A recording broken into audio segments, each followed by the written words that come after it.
দোস্ত, মাছটা দেখছিস কত বড়? ওই মাছটা আমার লাগবে, আমি কিনবো। চল চল তো, আসলেই চল তো। এই শোনো, এই মাছটা তুমি কোথায় পেয়েছো? ও আফা, এই মাছটা একটু আগে পুকুরতে ধরে নিয়ে আসছি, এই যে জাল দিয়েছেন। বাহ, খুব সুন্দর মাছ। আচ্ছা, এই মাছটার প্রাইস কত? আমরা এটা নিতে চাই।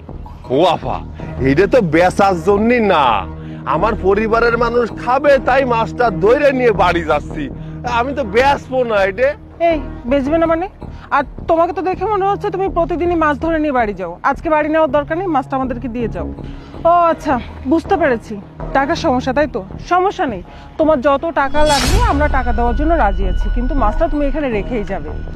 আরে আমি মনে হয় কথা বুঝেই গতি পারতেছি না, তাই না? আরে টাহার প্রসঙ্গ কেন আসতেছে? আমি তো মাছই বেচবো না, তা টাকা দিয়ে আমি কি আরবো? এই, তোদের মতো গরিব মানুষের এত বড় মাছ খাওয়ার স্বাদ জায়গা কিভাবে? হ্যাঁ, তোরা খাবি ডাল ভাত, আর এই মাছ বিক্রি করবি, যে টাকা পাবি সেটা দিয়ে ছোট মাছ কিনবি, সেটা দিয়ে ভাত খাবি, তাই না? কেন আফা, গরিব মানুষটা কি ইচ্ছে করে একটা বড় মাছ খাতি? তারা সবসময় বড় মাছ বেচেই দেবে, তার পরিবারের সাথে সে খাতি পারবে না, এইটা কোন কথা? গরিব মানুষদের ছোট ছোট শখ থাকা ভালো, কিন্তু বড় বড় শখ থাকা একদমই ভালো না, এটা তুই জানিস না? আচ্ছা, আপনারা যে বারবার আমারে গরিব গরিব করছেন, আমার কোন জায়গায় লেখা আছে না আমি গরিব না বড় লোক? এই ফকিরের বাচ্চা, তোর সাহস হয় কি করে আমাদের সঙ্গে উঁচু গলায় কথা বলার? তোকে দেখে তো মনে হচ্ছে তুই ঠিকঠাক মতো ড্রেস কিনেও পরতে পারিস না। নিজের চেহারাটা একবার দেখ। এই চেহারা নিয়ে, এই পোশাক আশাক নিয়ে তুই আমাদের সঙ্গে তর্ক করছিস? শোন, এই মাছটা এখানেই রেখে যাবি, যত টাকা লাগে যা লাগে আমরা দিব, কারণ আমার ভাইয়া অনেক বড় লোক। আমার ভাইয়াকে চিনিস? আমার ভাইয়া এসএস কোম্পানিতে জব করে। ও তাই নাকি? তাহলে একটা কাজ করেন, আপনার বাইরে কল দিয়ে এনে আসটি কর। এই ছোট লোকের বাচ্চা, তুই এখন মুখে মুখে তর্ক করতেছিস? দাঁড়া, তোকে একটা উচিত শিক্ষা দিতেই হবে। তুই মনে হয় এসএস গ্রুপ সম্পর্কে কোনো কিছু জানিস না, তাই না? আমার ভাইও সেই গ্রুপের ম্যানেজার। দাঁড়া, এক্ষুনি ভাইকে ফোন দিচ্ছি, তারপরে তোর 12টা বাজে ছাড়বে। হ্যালো ভাইয়া। আরে ভাইয়া, রাস্তায় একটা বেয়াদব মুখে মুখে তর্ক করতেছে, তাড়াতাড়ি আসো তো। হ্যাঁ, উত্তরা স্টেশন 1 নাম্বার। আই, তুই ভাইকে ফোন দে তো, ওর আজকে খবরই আছে। তো বড় সাহস।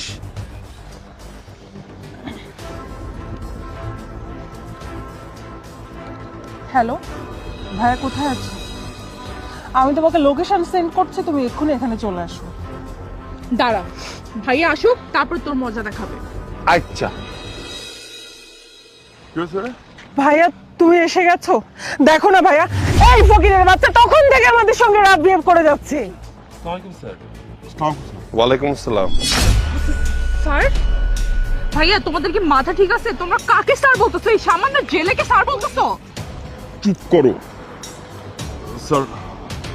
Sir sorry sir. ভাইয়া, ভাইয়া আগে একবার ওর চুলের আগা থেকে পায়ের নখ অবধি দেখো, তারপর বলো যে ও তোমাদের স্যার কিনা। তোমাদের কোথাও একটা ভুল হচ্ছে, বলো যে- মনি চুপ করতে বলছি, উনি হচ্ছেন আমাদের চেয়ারম্যান স্যার। আমি যে কোম্পানিতে চাকরি করি সেই কোম্পানির চেয়ারম্যান, ঠিক আছে sir? Sir extremely sorry sir, আসলে ওরা ছোট মানুষ, আপনাকে চিনতে পারেনি। নাজিম, আরে থাক না, পতি দেও। ওরা কি বোঝে নাই যে আমাকে বিষয় কি? হ্যাঁ, আমি কি, আমার টাকা পয়সা কি আছে না আছে? আচ্ছা, তোমাকে বোন, তোমাকে ব্যবহার তো অনেক ভালো, কিন্তু তোমার বোনের ব্যবহার এমন কেন? এ কোন ধরনের কথাবার্তা? আমি আসছিলাম মাছ ধরে নিয়ে বাড়ি যাব, একটু পুকুর দিয়ে মাছ ধরেছি। আচ্ছা কৌদি, নিজের পুকুরের থেকে মাছ আমি ধরতে পারবো না? হ্যাঁ, আমার মানুষ দিয়ে মাছ ধরাতে হবে। আরে ছোটবেলাতে বড় হয়েছি মাছ ধরে ধরে, আমার বাপ একটা জেলে ছিল, আমি কত সুন্দর মাছ ধরতে পারি। এখন যদি আমি নিজে মাছ নিজে ধরি, তাহলে কি সমস্যা? একটু বুঝোয় কইও, মানুষজনের সাথে যেন খারাপ ব্যবহার না করে। আর তাছাড়াও বসবে কি করে? আমি যে ড্রেস আপ পরে আছি তাতে তো মনেই হচ্ছে আমি একজন জাইলে। এতটা আর মালিক তাকে বোঝা যায়। আর বুন্ডিরা, তোমরা একটা কথা কও দি, আমি গেলাম মাছ ধরতে, আমি কি শুট বুট পরে মাছ ধরতে যাব না? হ্যাঁ, যা পরে মাছ ধরতে হয় তাই পরে আমি গেছি। দাও না জাল, এই যে মাছ, এই যে গামছা। তোমরা দুজন স্যারের কাছে সরি বলো। ভাইয়া সরি স্যার বলো। সরি সরি স্যার, আমাদেরকে মাফ করে দিবেন প্লিজ। থাক থাক, আর ক্ষমা চাইতে হবে না। আর শোনো, যারা যাইলে তাকেও ইচ্ছে করে বড় মাছ খাতি, শুধু পরিবারের দিক তাকায় হয়তো বড় মাছ খাতি পারে না, তাকেও কিন্তু শখ আল্লাহ দাসে। তাই বললে যে সব সময় তোমরা কবা বড় মাছ তোরা খাবি কেন, ছোট মাছ খাবি, বড় মাছ শুধুমাত্র শহরের মানুষজন খাবে। শখ আল্লাহ দোগেও আছে, ওরা খায় না কেন জানো? ওইটে বেইছে তার পরিবারের মানুষে খাওয়ায়। যাই হোক, যেহেতু তোমাকে এই মাছ খাতি মন চাইছে, আজকে রাত্রি তোমাকে সবাই দাওয়াত আমাকে বাড়ি, এই মাছটা রাইন্দে তোমাকে খাওয়া পানি। এই সল সল চলে আসিস। হ্যাঁ, আমি চলে গেলাম।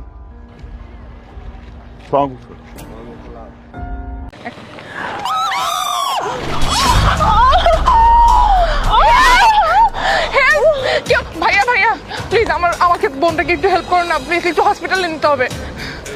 শোনেন, আপনি অন্য কাউকে বলেন, ওইখানে দারোয়ান আছে, দারোয়ানকে বলেন আমার অনেক জরুরি কাজ আছে, আমি পারবো না। আরে পুলিশ কেস করেন। ভাইয়া হেল্প! বোন, আরে আরে কি হয়েছে? ভাইয়া আমার বোনটার অ্যাক্সিডেন্ট হয়েছে, অনেক ব্লিডিং হচ্ছে, দেখেন এই মুহূর্তে হসপিটাল নিতে হবে, প্লিজ আপনি আমাদেরকে হেল্প করুন। কিন্তু আপা, আপনার বোনের আগের দিন হাত ধরিলাম, আপনি আমার থাপ্পড় মারিলেন। এখন যদি আপনার বোনরে ধরে নিয়ে হাসপাতালে নিয়ে যায়, তাহলে তো আমার জেলের ভাত খাওয়াই ছাড়বে না। আপা, আমি তো আপনার বোনরে ধরতে পারবো না।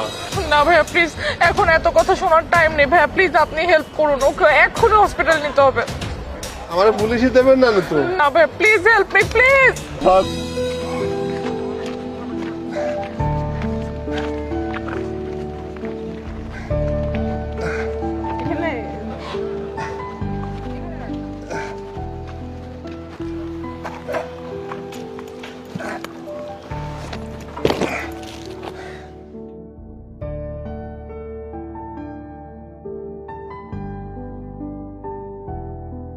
এনে 50 টাকা। আফা, কয় টাকা দিলেন? এটা মাত্র 50 টাকা। আফা, যত দুধ দিয়ে এই যে মাথায় করে নিয়ে আইছি, এটা তো 50 টাকা না, 200 টাকা হওয়া উচিত। আপনি আমার 200 টাকা দিয়ে দেন, আমি চলে যাই। 200 টাকা? আই তুই বুঝিস 200 টাকা কামাই করতে কত কষ্ট করা লাগে? এই সামান্য একটা লাগেজ টানছিস, তার জন্য তোকে 200 টাকা দিব? আপা, এই যে আপনার যে মাল সামানা মেলা ওজন, 200 টাকা দিয়ে দেন, আমার মেলা কষ্ট হয়ে গেছে। 200 টাকা দিয়ে দেন, আমি চলে যাই। আপা দেখ, মুখে মুখে তর্ক করবি না একদম, যেটা দিছিস সেটা রাখ, নয়তো যা। কুলিও ভিআইপি হয়ে গেছে ইদানিং। ঠিকই বলেছিস, মানে এদের না আসলে স্বভাবটাই খারাপ হয়ে গেছে, বেশি টাকার মুখ দেখেছিস তো এই জন্য এই অবস্থা, তাই না? 50 টাকা নিলে নে, নয়তো যা এখান থেকে। আপা, একটা জিনিস চিন্তা করে দেন, 1 কেজি তেল কিনতে গেলেও 150 টাকা লাগে। এই 50 টাকা দিয়ে আমি সংসারে কি করব কন? আমার 200 টাকা দিয়ে দেন, আমি চলে যাই। দেন 200 টাকা দেন। আই তেলের দাম 150 টাকা, তো আমি কি করবো? হ্যাঁ, এখন কি তোর বাসার বাজার সদাই আমি করে দিব? খুব বেশি কথা বলতেছিস কিন্তু, যা তো এখান থেকে, টাকা নিবে নিলে নে, নয়তো যা ভাগ। আপা, আপনারা হচ্ছে বড় লোক মানুষ, আমরা সামান্য গরিব। গরিবকে টাকা মারি আপনারা কি আনন্দ পাবেন?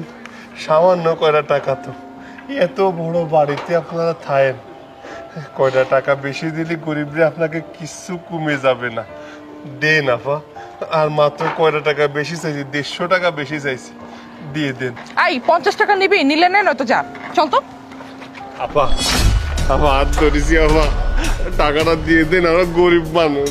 আই দুর্ঘটনা লোক কোথাকার, তোর সাহস তো কম না, তুই আমার বোনের হাত ধরেছিস? হ্যাঁ আপা, আমি তো অন্য কোনো কিছু মনে করে হাত ধরিনি, আমি তো টাকার জন্য হাত ধরেছি। আমারে টাকাটা দিয়ে দেন, আমি চলে যাই। কত বড় সাহস! একে তো মুখে মুখে তর্ক করতেছিস, আবার গায়ে টাচ করেছিস। দাঁড়া, তোকে এখন পুলিশে দিব আমি।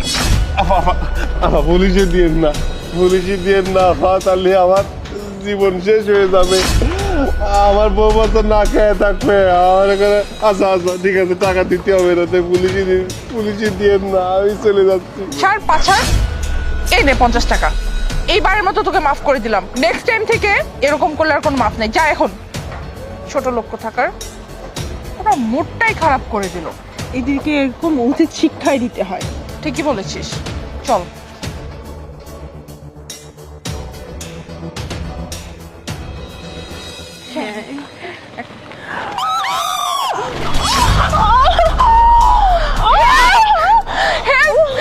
ভাইয়া ভাইয়া প্লিজ আমাকে বোনটাকে একটু হেল্প করুন না প্লিজ, একটু হসপিটালে নিতে হবে। শোনেন আপনি অন্য কাউকে বলেন, ওইখানে দারোয়ান আছে, দারোয়ানকে বলেন আমার অনেক জরুরি কাজ আছে, আমি পারবো না।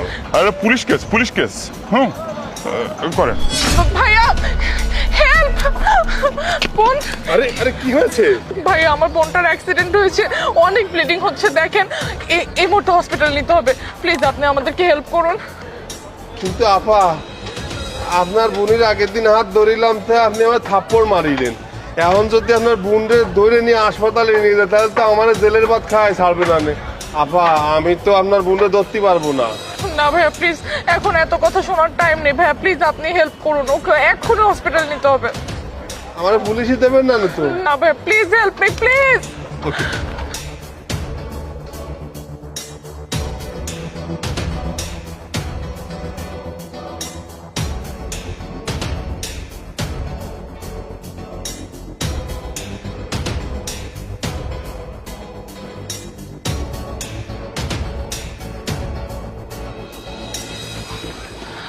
ভাইয়া ভাইয়া শুনুন,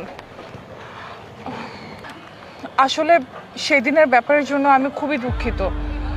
আমি কিভাবে যে আপনার কাছে মাপ চাবো আমি বুঝতে পারছি না। আপা থাকবেন, আমার দ্বারা ক্ষমা চাতে হবে না। শোনেন, আমরা হলাম গরিব মানুষ, আমাকে দ্বারা আপনাকে মতো বড় লোক মায়েরা যদি ক্ষমা চায় তাহলে আপনাকে মান সম্মান নষ্ট হয়ে যাবে। থাক, আমার দ্বারা ক্ষমা চাতে হবে না, আপনারে মাফ করে দিলাম। আসলে কি জানেন আপা, আমরা তো দিন আনে দিন খাই, দিন মজুরির কাজ করি, ওই লেয়াফড়াও করতে পারি ঠিকঠাক। আব্বা আম্মা ছিল গরিব মানুষ, ঠিকঠাক পড়াতেও পারিনি, তাই আর পড়াশোনা করে ভালো চাকরি করব তা করা হয়নি। এই জন্য আর কি করবো কন, এই যে কুলির কাজ করে খাচ্ছি, সংসার তো চালাতে হবে। আমার ঘরে বউ আছে, বাচ্চা আছে, আমার কথা বাদ দিলাম, আমার বউ বাচ্চাকে তো খাওয়াতে হবে, তাই তো কাজ করি। আপনারা যদি ঠিকঠাক আমাকে টাকা না দেন তাহলে বাজার সদাই কি করে করব কন? এখনকার বাজারে কত দাম, এই জিনিসপত্র কিনতে গেলে কিন্তু আমাকে মেলা টাকা খরচ হয়। দেখেন একটা সংসার, চিন্তা করেন আমি যদি 200 টাকা প্রতিদিন ইনকাম করি তাহলে আমার মাসে 6000 টাকা ইনকাম হয়।